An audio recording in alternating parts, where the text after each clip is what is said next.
गरीब किसान और सुनहरी दरख्त पुराने जमानों की बात है, जब दुनिया सादगी के पर्दों में लिपटी हुई थी और इंसानों के दिल दौलत की चमक से अभी तक आलूदा नहीं हुए थे। एक दूर दराज गांव में एक गरीब किसान रहता था। उसका नाम इब्राहिम था। इब्राहिम की जिंदगी तेज धूप, सख्त मिट्टी और अंतहीन मेहनत से भरी हुई थी। उसके पास बस जमीन का एक छोटा सा टुकड़ा था, जो मुश्किल से उसके परिवार का पेट भर पाता था। उसकी बीवी फातिमा और 3 छोटे बच्चे, जिनकी हंसी कभी कभी ही सुनाई देती थी, मगर वही हंसी इब्राहिम की सबसे बड़ी दौलत थी। हर सुबह जब सूरज की पहली किरण आसमान पर उभरती, इब्राहिम हाथ उठाकर दुआ करता, ए अल्लाह, इस साल ऐसी फसल देना कि भूख और कर्ज से निजात मिल जाए। मगर साल दर साल उसकी दुआएं आसमान तक तो जाती रहीं, जवाब जमीन पर नहीं आया। फिर एक दिन खजा के मौसम में जब खेत सूने पड़े थे और उम्मीदें टूट चुकी थीं, इब्राहिम जंगल की तरफ निकल पड़ा। जंगल की गहराई में उसे एक अजीब सी जगह दिखाई दी। वहां एक दरख्त खड़ा था, ऐसा दरख्त जो उसने अपनी पूरी जिंदगी में कभी नहीं देखा था। उसकी छाल सुनहरी थी, शाखें चमक रही थीं और उस पर लटके फल खालिस सोने की तरह दमक रहे थे। इब्राहिम डर गया, उसके हाथ कांपने लगे। फिर भी उसने हिम्मत करके एक फल तोड़ा और तभी उसकी आंखें हैरत से फैल गईं। वह फल सचमुच सोने का था। इब्राहिम वहीं घुटनों के बल बैठ गया। उसकी आंखों से आंसू बहने लगे। या अल्लाह, ये तेरी नेमत है। वह फल छुपाकर घर लाया और फातिमा को सब कुछ बता दिया। दोनों ने तय किया कि इस नेमत को बहुत समझदारी से इस्तेमाल करेंगे।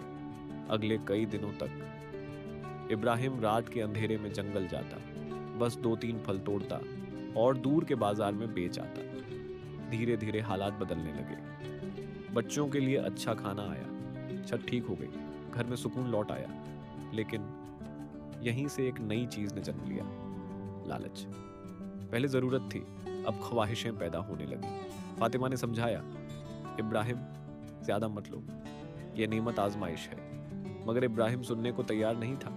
अब वह हर रात ज्यादा फल तोड़ने लगा। 10, 20, 30 गांव में बातें फैलने लगी, शक पैदा होने लगे। एक लालची आदमी जिसका नाम गुलाम था, उसने इब्राहिम का पीछा किया और सुनहरी दरख्त का राज देख लिया। एक रात जब इब्राहिम 100 फल तोड़ने के इरादे से पहुंचा, अचानक गुलाम और उसके साथी सामने आ गए। रुक जा इब्राहिम, यह खजाना अब सिर्फ तेरा नहीं। डर और पछतावा एक साथ इब्राहिम के दिल में उतर आया। तभी एक अजीब वाकया हुआ। दरख्त की शाखें हिलने लगी, तेज सुनहरी रोशनी फैल गई और एक गूंजती हुई आवाज आई, यह नेमत आजमाइश थी, तुमने इसे लालच में बदल दिया, अब यह तुमसे छीन ली जाएगी। देखते ही देखते सारे सुनहरे फल जमीन पर गिरे और पत्थर बन गए। दरख्त की चमक खत्म हो गई। गुलाम और उसके साथी डरकर भाग गए और इब्राहिम वहीं बैठकर रोता रहा।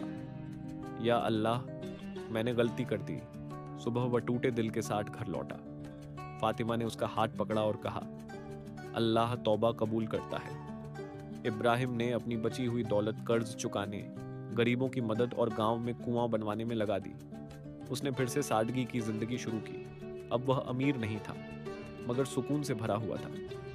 बुढ़ापे में वह बच्चों से कहता, बेटो, दौलत आजमाइश है, जो शुक्र करे वही कामयाब है। और इस तरह एक गरीब किसान की कहानी पूरे गांव के लिए सबक बन गई।